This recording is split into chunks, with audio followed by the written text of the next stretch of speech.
សួស្តីអ្នកគ្នានេះគឺជាវីដេអូថ្មីមួយទៀតដែរដែលខ្ញុំឲ្យមិត្តភក្តិខ្ញុំគាត់ទិញត្រីឲ្យត្រឹមតែ3000ដែរត្រីចូលមហាជានេះចូល30ក្បាលអ្នកនរគ្នានៅអ្នកគ្នាមួយថងហ្នឹងតែ3000ឯងដូចគាត់និយាយចឹងនេះសម្រាប់ត្រីហ្នឹងដែរគាត់ទិញនៅខាងវត្តកោះនេះពូជត្រីនេះអ្នកនរគ្នាដែរឃើញទេបាឡែន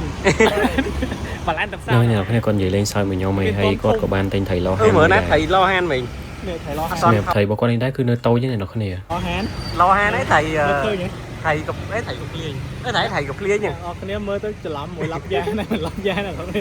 ឡោហានតែប៉ែតនេះមកប្រອບត្រឹមតែ6000ទេបងខ្ញុំចិញ្ចឹម3ខែយកលក់50រៀលចំណាយខាតទេមើលហើយខ្ញុំក៏បានត្រីមួយថងនេះដែរគឺចំណាយតែ3000ទេអ្នកគ្នាដាក់ឡើងចង់ពេញទូហ្មងឥឡូវមកស្ទុះទៀតខ្ញុំនឹងយកវាទៅដាក់នៅក្នុងទូសម្រាប់មួយថងហ្នឹងគឺខ្ញុំទិញបានច្រើនគ្រាប់ដែរដូចអ្នកនរគ្នាឃើញអញ្ចឹងពេលដែលខ្ញុំលេងក្នុងទូទៅបានដឹងថាវាច្រើនគ្រាប់វាថតក្នុងថងចេះមើលទៅឃើញតិចទេឥឡូវខ្ញុំដាក់វាផ្សំទឹកសិនមុននឹងប្រឡែងវាដាក់នៅក្នុងទូហ្នឹងតោះនេះបន្ទាប់ពីខ្ញុំបានលេងវាចូលនៅក្នុងទូហើយឥឡូវគឺឃើញស្កាសពេញទូហ្មងអ្នកនរគ្នាគឺវាច្រើនមែនតើហើយមួយទៀតដោយសារគាត់ទៅខាងក្រៅអញ្ចឹងគាត់ខ្ចីទូខ្ញុំដើម្បីផ្ញើត្រីសិនហើយខ្ញុំក៏ខ្លាចវាញញ៉ៃជាមួយនឹងត្រីផ្សេងខ្ញុំក៏ដាក់ស្នាញ់នេះឲ្យវាស្នាញ់នេះគឺខ្ញុំដាក់ខាំងវាហ្មងណាអ្នកនរគ្នាហើយខ្ញុំថតកន្លែងដែលត្រីផ្សេងវាហាលដោយសារខ្ញុំទំលេងត្រីអញ្ចឹងខ្ញុំដាក់ចំណីឲ្យវាស៊ីបន្តិចសិន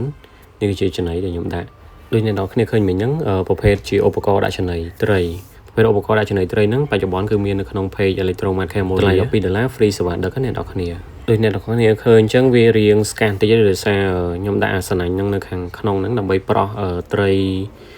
របស់គាត់ផ្ញើហ្នឹងអញ្ចឹងពេលដែលខ្ញុំថតវាទៅគឺវារៀងអត់សូវស្អាតបន្តិចដោយសារវាញញ៉ៃបន្តិច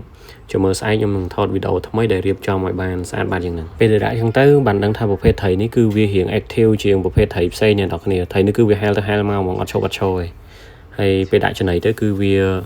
អាចថាវារៀងដាច់រៀងឆ្ងាយដែរចឹងវាស៊ីហ្មងអ្នកនរគ្នាដាក់ទៅគឺស៊ីយកហ្មងហើយនេះពណ៌ផ្សេងទៀតនេះដូចពណ៌កាឡាឃ្លោកនោះគឺខ្ញុំចូលចិត្តហ្មងអ្នកនរគ្នាពណ៌ខ្មៅនេះខ្ញុំមិនដឹងថាហៅឈ្មោះពណ៌ហ្នឹងត្រូវខុសទេអ្នកនរគ្នាចាំមើលស្អែកខ្ញុំនឹងព្យាយាមបញ្យល់ detail ពីឈ្មោះវាមួយដោយសារប្រភេទត្រីនេះដែរគឺជាប្រភេទត្រីដែលខ្ញុំចិញ្ចឹមដំបូងនេះគ្នាហើយខ្ញុំក៏ចង់សាកល្បងយកបទពិសោធន៍ពីវាដែរបន្ទាប់ពីខ្ញុំដាក់វាចូលនៅក្នុងទូនឹងបែបប្រហែលជា1ម៉ោង